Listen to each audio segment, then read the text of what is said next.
one point, I got so frustrated with what I saw was the lack of different perspectives in our coverage that I decided to look at voter registration among our staff. And what I found was 87 registered Democrats on our editorial staff, 0 Republicans. 0 Republicans on the NPR staff at their Washington, D.C. operation, the headquarters for National Panhandler Radio. Everyone a registered Democrat, not even a registered independent. Did you get not even a single registered, not a Green Party, nobody, all Democrats, no Republicans. We're paying their salary. We're buying their golden Mercedes-Benz station wagons. We are very generous people, the American people. And thank you for staying with us. Also staying with us from Kansas City, Missouri, where I lived for a period of time. Love KC Mo, 63rd and Rock Hill. But we have on the line Jim, who called in from Kansas City, Missouri. And Jim was an editor on the NPR, worked for NPR for many years, on the big show Morning Edition in the 1990s. And Jim, I appreciate your hanging in there. And I'm glad you called in to share because it's a big day for NPR, isn't it? Oh, it's a very big day. I'm glad. And, you mentioned that this gentleman, Berliner, is going to have an eye-opening experience. It's going to be eye-opening, I think, the same way that Larry's eyes were open when Moe would take his fingers and, poke him in the head, because I think it's, he's going to have it's going to be interesting to see the blowback that he gets, So, but yeah, I was an editor, not for just for 2 years, but there were just so many examples where what he's talking about were exactly right. I remember this was at the time in the early 90s of Jeffrey Dahmer. And, this was a big story. Everybody remembers the Jeffrey Dahmer story, and everybody was covering it, but NPR wasn't. And I said, are we going to cover this story? I said, well, it's not our type of story. Okay, well, I get that. It's kind of violent crime stuff, and NPR really doesn't do a whole lot of that. But once it was determined that the victims were gay men, they dispatched a reporter to Milwaukee to cover the story. So, suddenly it became their type of story. And I mentioned the Kimberly Bergalis, the young woman who contracted AIDS from her dentist, and there was a whole thing that I allowed to go through because I was an editor then. Somebody wrote, talking about babies were the innocent victims of AIDS, and somebody chastised me. There are no guilty people with AIDS, and then the Rodney King episode where every police incident across the country was suddenly big news. So it's been like that for years, but I think you made a really, really good point when you said none of this is going to matter until somebody at ABC, NBC, CBS, New York Times, Associated Press, somebody within those organizations steps up to the plate and says, pretty much the same thing's been going on here, something very similar. And even then, I'm not going to hold my breath, because who's going to cover that story? Right. Are they going to cover, who's covering this story? Is CBS going to cover this NPR story? No. Or is the Washington Post? Maybe, but I'm sure they'll put their slant on it. So I just wanted to call and offer that little bit of perspective, and also say I love your show. Thank God for your show, because it makes me laugh every morning in a good way at some of the ridiculous stuff that's going on in the world, and some of your names like Thoroughly Modern, Millie, and others. I run upstairs to my wife, on a work. Hey, did you hear what Chris Plant just said? I love it. I love the show. I think you're doing a great job, and thank you again for helping me keep my perspective and keep my sense of humor and not going crazy. Well, you're very kind. That's my favorite thing to hear too, is that the show makes you laugh at all the crazy news that they feed us every day, and it's it's sometimes challenging to get the joke out of the crazy that they're throwing at us, isn't it? But it's better to laugh than cry, right? that is a fact. That is absolutely right. And you got to fight the fight. And previous generations have really been up against it in all kinds of ways, with World War II and World War I, and with the Cold War, and with Vietnam and civil rights and unrest. And we're going through a very peculiar time now. But we need to stand firm. We need to stand for principle and for what we know to be right. The United States is, for example, not the most racist country in the world. It's the least racist country in the world, and on and on. But Jim, I've got to ask you this, and thank you for the very kind words. you were working, and you obviously had a senior position. You're an editor at Morning Edition. I prefer their show, Some Things Considered. Have you? That's the better name than what they use. Yeah, I got a show called Some Things Considered, and more. But you were an editor in the 1990s on Morning Edition for NPR, and now you're listening to the Chris Plant Show. So, have you changed, or you were the same then, and you just moved on to bigger and better things? Well, the reason I went there is, not to totally be dismissive of NPR. They do some good things with sound pieces, and they incorporate sound into their broadcasts, and they really do these sort of really nice pieces, and that's kind of what drew me. It was it was their news slant that started to be so off-putting. And I tell people now, if there's a story about the reemergence of basket weaving in convents in the Appalachians, well, that's the kind of story that the NPR folks do really well. But if it's news, I'm going elsewhere. So I don't know that I've changed a whole lot, but I know that they have really gotten more radical. And he's right about every story seems to be couched in terms of race or climate change or gender. It's impossible to listen to. It is. And look, it's true, as you know, because your eyes are open. It's the same thing at CNN. It's the same thing at NBC News. They have the same playbook at all of the major news organizations, certainly in most of the minor news organizations too. Everywhere you look, everywhere you turn, the journalism industry has been horribly corrupted by left-wing ideology. I mean, I assume you see that everywhere. Maybe you don't. No, absolutely. It's I'm sitting here. I have an Amazon Alexa device is what I listen to your show with. And before it goes to your show, it's giving me all the news headlines. And all the news headlines are from MSNBC and CBS, and they're all anti-Republican. They're all anti-conservative. They're just it's everywhere. It permeates all of society, and it's very maddening. So, again, I look at you as sort of an oasis to help me keep my sanity. That is great, Jim. Thank you. Thank you very much. And I lived in KCMO for a little while. Yeah, and next time you're here, announce it on your show. I'll buy you a nice big steak dinner, and we'll go out and we'll solve the world's problems. All right, that's a plan. And Kansas City, great for steak. There's a steak named for the city. It's the Kansas City steak. It's a great steak. That's great, Jim. Thank you very much. Great call. I appreciate your checking in. Take care. You bet. You too. Your Democrat Party, because they're not liberals, they're the left, and the left is the most illiberal gang of miscreants you're going to find anywhere. That's why they've saddled up with the Islamists, because they love the murder. That's the thing about the left. Nobody's crazier than the left. The Islamists are not crazier than the left. And now the left has taken over the Democratic Party. So that's the big problem we're having in the United States of America, is the left is here. And they have infiltrated the permanent bureaucracy and corrupted the permanent bureaucracy. They have corrupted the college campus, right? They've corrupted popular media, not just the news media, but entertainment television and so on. Just remarkable stuff. And they infect everything. An Obama administration official, Jonathan Greenblatt, took over the Anti-Defamation League. The ADL is supposed to represent the interests of Jewish people. The ADL now just parrots the Democrat Party talking points, doesn't defend Israel, doesn't stand up against Hamas, and doesn't stand up certainly against the Democrat Party that has turned anti-Israel and pro-Hamas, because it's crazy out there. I'm telling you. And, the Democrat Party, show me a liberal, a real liberal in the Democrat Party, and I'll give you $1.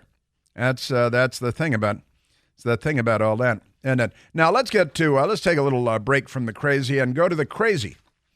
Let's go to Sheila Jackson Lee, because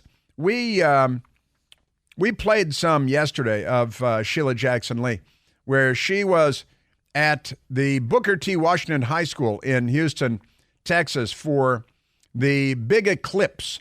And they're high school kids there they got a member of Congress, supposed to be able to look up to a member of Congress, African-American woman. And she's there while the eclipse is at, and she couldn't get her cardboard eclipse glasses to stay on her head to save her life. And she was really bad at even trying. They were popping off and she didn't know what to do. You put it back and it doesn't stay. And she tried it over and over again because she has, the IQ of a gnat. But never mind that. She's at the high school and she's giving them disinformation and misinformation about the moon and the sun. You have the energy of the moon at night, and sometimes you've heard the word full moon. And sometimes you need to take the opportunity just to come out and see a full moon is that complete rounded circle, which is made up mostly of gases. Made up mostly of gases. And that's why the question is why or how could we as humans live on the moon? Since it's Are the gases such that we could do that? Made up mostly of gases. The moon, when you go out and you see the full moon, that's when it's round, because they don't know what a full moon is. And I guess in Democrat land, that's quite possible. You can be a high school student and not know what a full moon is. I believe that to be true, and I would credit the Democrat Party with creating that United States of America.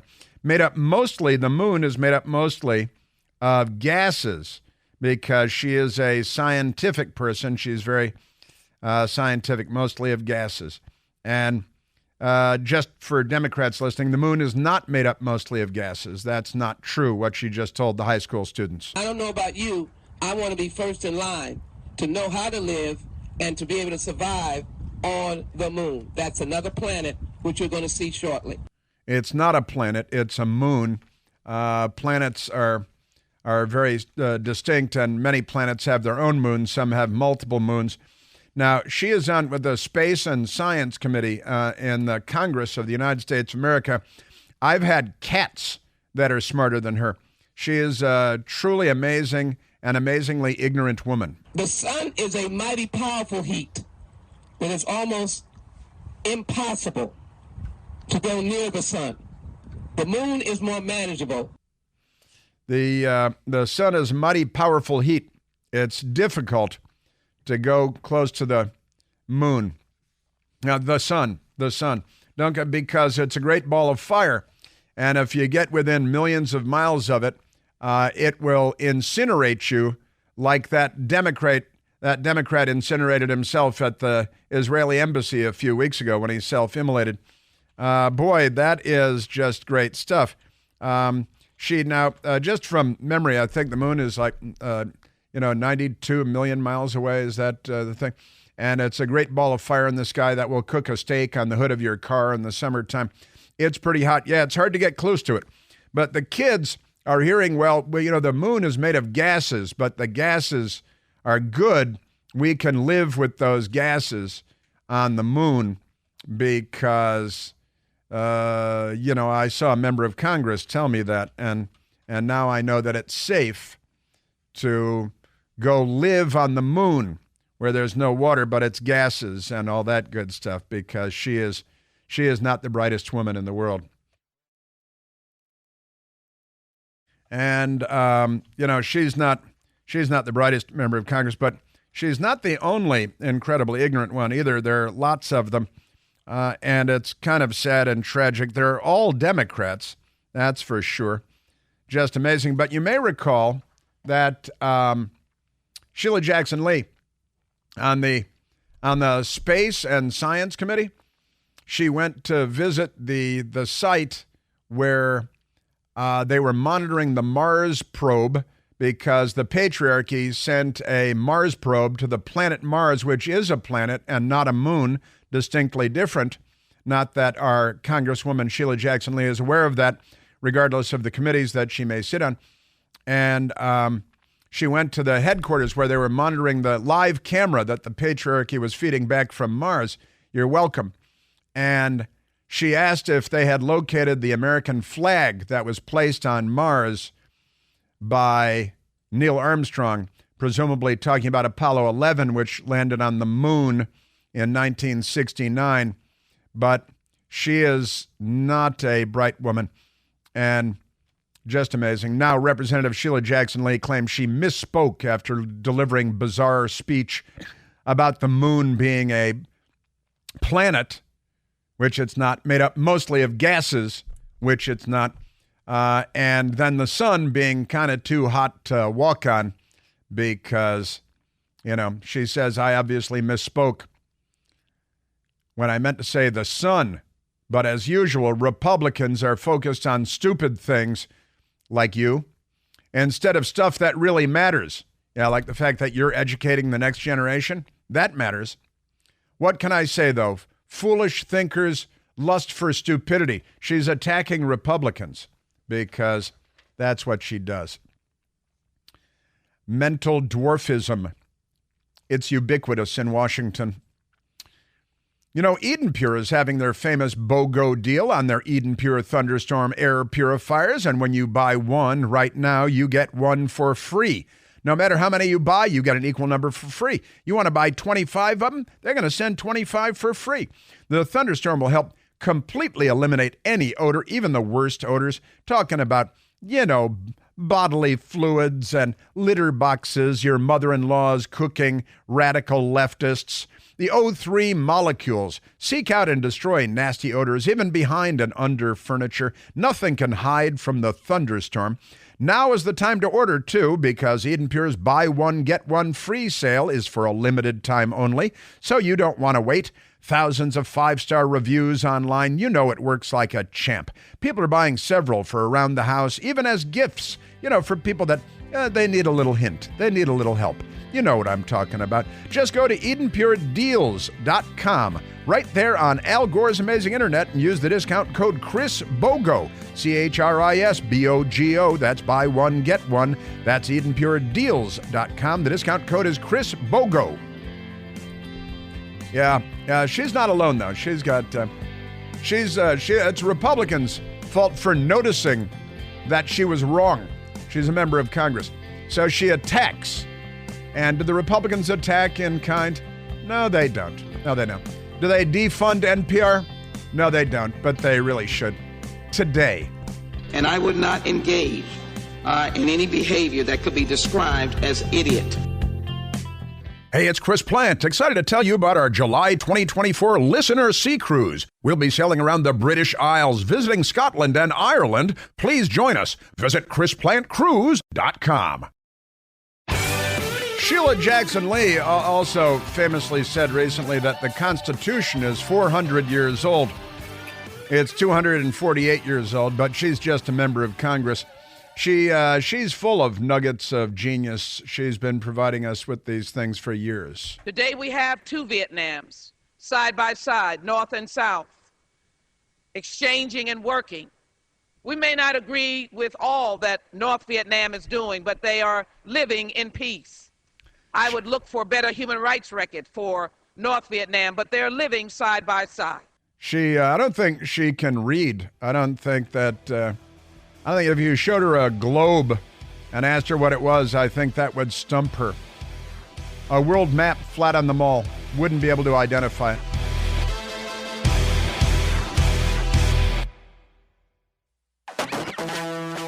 Now, weeks ago, even months ago, I try to put the world into context every now and then, and the Democrats, they're all self-immolating at the Israeli embassy. Not all of them, but it's, the world is young because they love Hamas, a genocidal terror group, and they hate the Jews and Israel because Jews live there.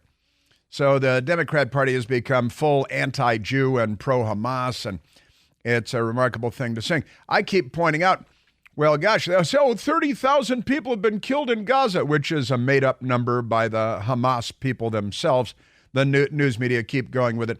Mathematicians and others have debunked their false claims, the Hamas false claims, as to the numbers of people killed in Hamas in this war, which they started against a much more powerful enemy, which they plan to exterminate. But never mind that. I like to point out that there's a war going on that we're completely ignoring. I have my Washington Post here right now, and no front page story today on what's going on in Ukraine, where about 300,000 Ukrainians have died. That's more than 30,000 that the Hamas and the Democrats claim have died in Gaza. And about 300,000 Russians have died. That is, for Democrats, about 600,000 people that have died in the Ukraine-Russia war.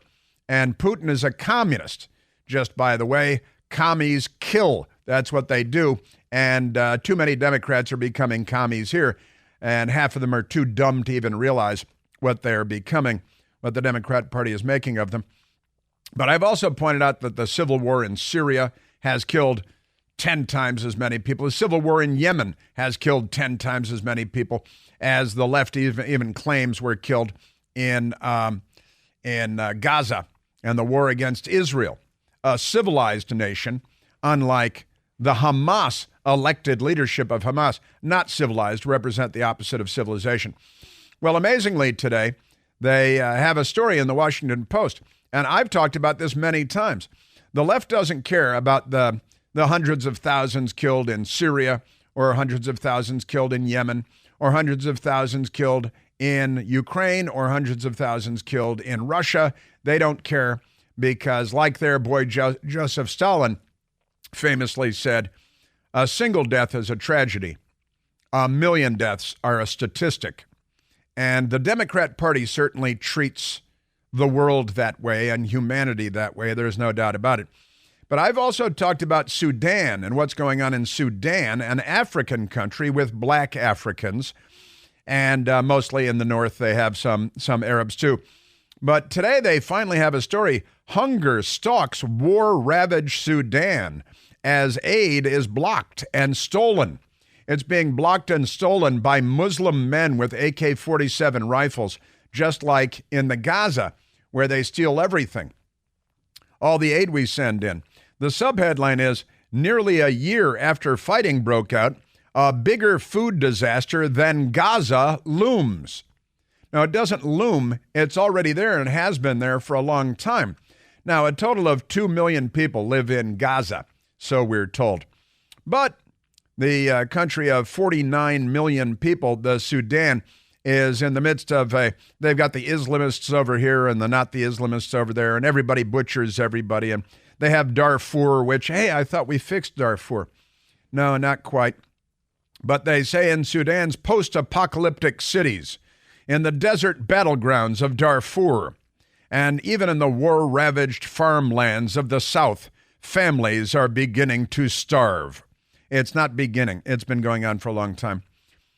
It has been nearly a year since fighting broke out between military headed by General Abdel Fattah al-Burhani and the paramilitary Rapid Support Forces. That's the RSF. You got to abbreviate everything.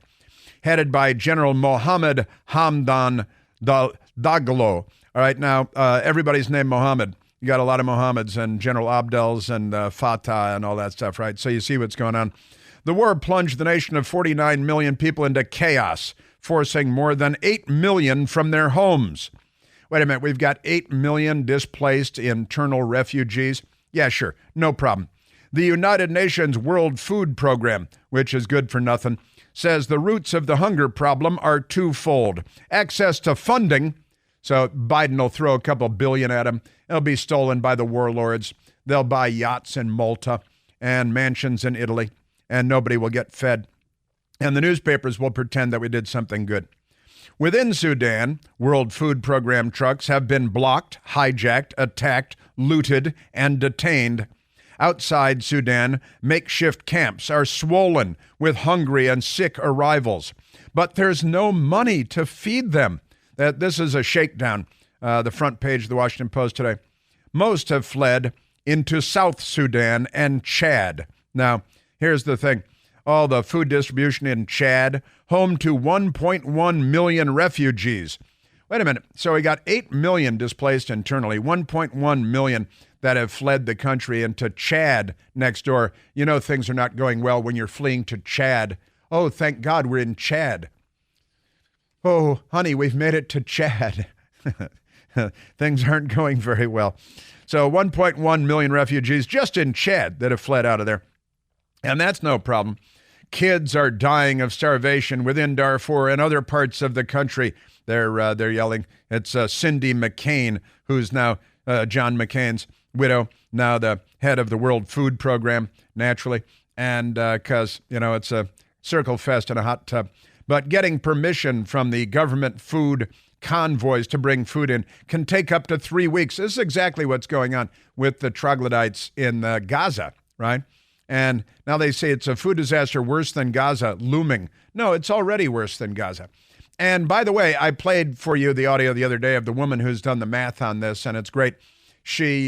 Mark Levin posted it on the Twitter, on X, and the woman explained that with the number of truck convoys that Israel has sent into Gaza, that they've provided the 2 million people there with enough food for 4 million people over the last 6 months.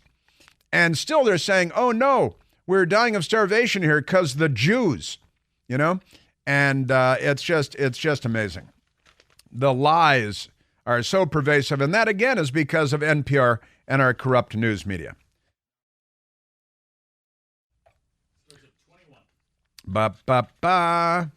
And just amazing. Now, the Democrats yesterday attacked people in the Capitol. It was an insurrection. They were rebelling against an established authority, a civil authority. That's the Congress of the United States. And they stormed and they took over the Senate cafeteria. Democrats, and they're pro-jihad, pro-Hamas, anti-Semites, anti-Israel. And they, how many of them? About 1 million of them. There weren't 1 million of them. There were scores of them. And they attacked the Capitol, and they're all white. Have you noticed it? There might have been a jihadi, a legitimate jihadi or two, but they're all white liberals. They self-describe as liberals, and they're all white. And they attacked the Capitol. We've got the Death to America lunatics in Michigan, and those are Democrats. Death to America and death to Israel, they're chanting, and they're chanting from the river to the sea. And now, actually, let's get to that jihadi, because we have more on that jihadi now, right? From the, and there were 50 people arrested, these activists at the Capitol too. But let's first go to this jihadi in Dearborn, Michigan, who is a Muslim American whose name is Tarek Bazzi, B-A-Z-Z-I. And Tarek Bazzi is a genocidal Jew hater and a mainstream Democrat, and he speaks for the Democrats. The activist, the media calls him an activist. He's a jihadi, and he doesn't like America. Pour all of your chants and all of your shouts upon the head of America. That's death to America in Arabic. They don't seem very enthusiastic. They must be starving.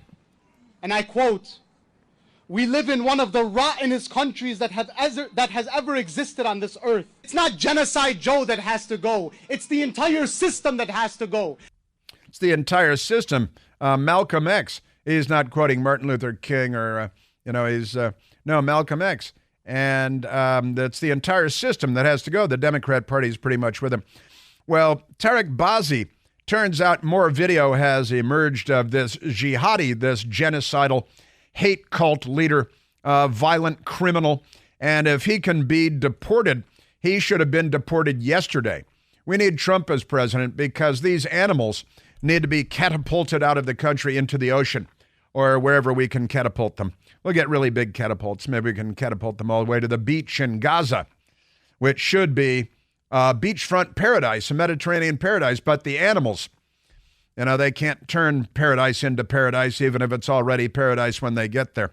Tarek Bazzi in 2021. Understand what these slogans mean. From the river to the sea means the absolute annihilation of the Zionist regime.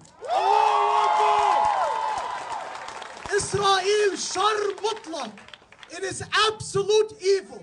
It is a cancer in the Middle East and in the world. There is no way to deal peacefully with such an entity. Woo. Helicopter gunship came in and chewed them all to pieces with a 20-millimeter chain gun. It was beautiful. It was wonderful. Yeah, Israel is an evil cancer. Then you are a colorectal cancer. Honestly, you're amazing. The regime There is no place in the world for it. And from the river to the sea, which they have Democrats chanting on college campuses now, means the total annihilation of the state of Israel. Just amazing. Yes, sir. Jackie Heinrich is a reporter with the Fox News Channel, and she was at the White House briefing with Corinne, and asked Corinne Jean-Pierre, hey, we got this, from the river to the sea, death to America chanting in Dearborn, Michigan. I know these guys are your voters. Are you planning, as the president, planning on doing anything about that? Should we expect a statement from the president on that, though? I mean, it was a pretty significant display. I mean, you're hearing from me. I think that's important. The other part, too, that I do want to be very clear about, peaceful protest is something that the president has also been very clear that is important to give folks space to peacefully protest. Give but any folks type space. Of violent rhetoric, we are going to denounce. Yeah, we're going to. We haven't, and we're not doing it now, but we're going to, in theory. She kind of gave a hypothetical answer to a literal question. But when you're chanting death to America and you're a Muslim jihadi, what is that? Is that peaceful speech? And what kind of insane turn of phrase did she have in the middle of that was utterly inscrutable? These are not bright people, and they're not on our side. Just amazing. Joe Biden was on Univision yesterday. Univision. That's one vision in Espanol, which means Spanish. And Biden yesterday, and he was asked by the left-winger on Univision, hey, don't you hate the Jews? What are you going to do about the Jews? Don't the Jews need to be crushed like your Democrat Party says? I think what he's doing is a mistake. Netanyahu. I don't agree with his approach. I think it's outrageous. That those three vehicles were hit by drones and taken out. What I'm calling for is for the Israelis to just call for a ceasefire, allow for the next 6-8 weeks total access to all food and medicine going into the country.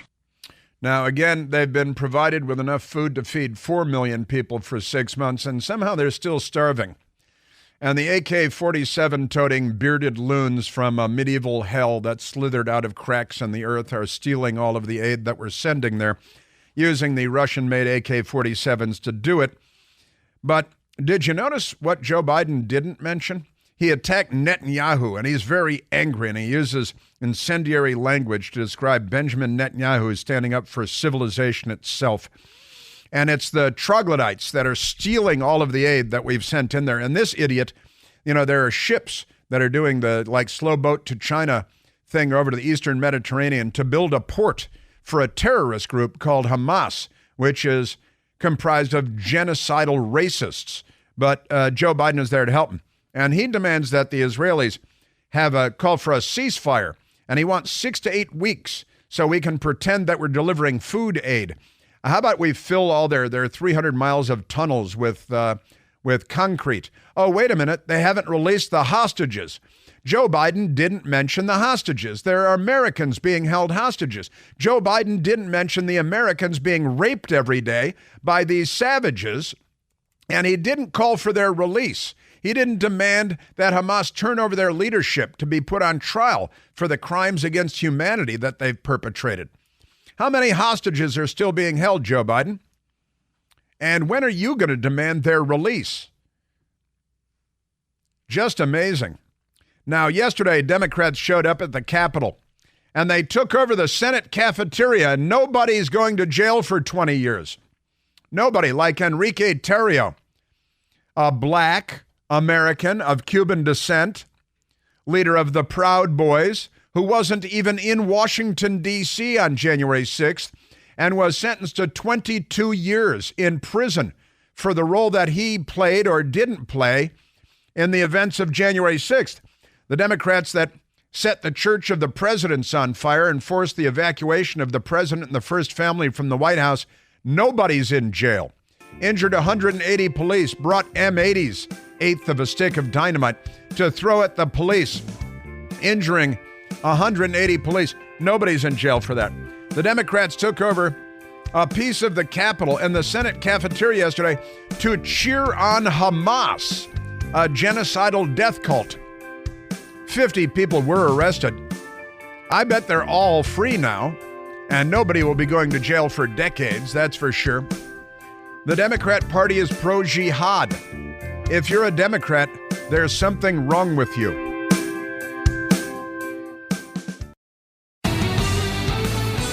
Now, the Democrat Party is the pro-jihad party, and gangs of them took over the cafeteria on Capitol Hill today on the Senate side,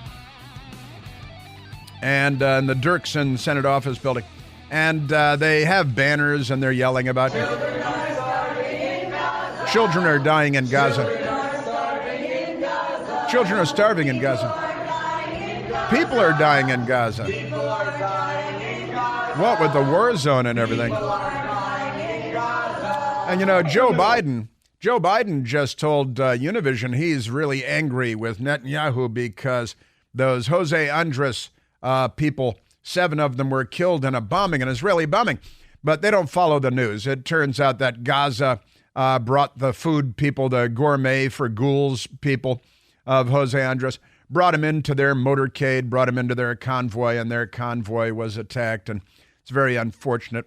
Yeah, and they got this, break bread, not babies. Then they sent a check to Planned Parenthood because... You're arresting people. God forbid we give a about a genocide. That's right. History is watching.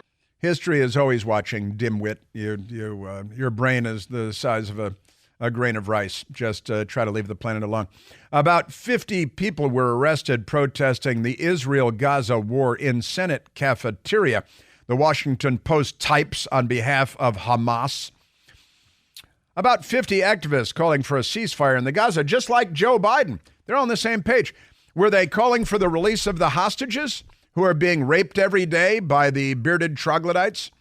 I'm just curious. And if the children are starving, and they're not, they're starving because the Hamas leadership is using their AK-47 rifles to steal all of the aid that's coming in that would feed them quite well. Why do you think Egypt built their wall higher along their border with Gaza? To keep these people out. Maybe they know something about them that, people that call themselves liberals in the United States don't know. Just maybe. Crazy times.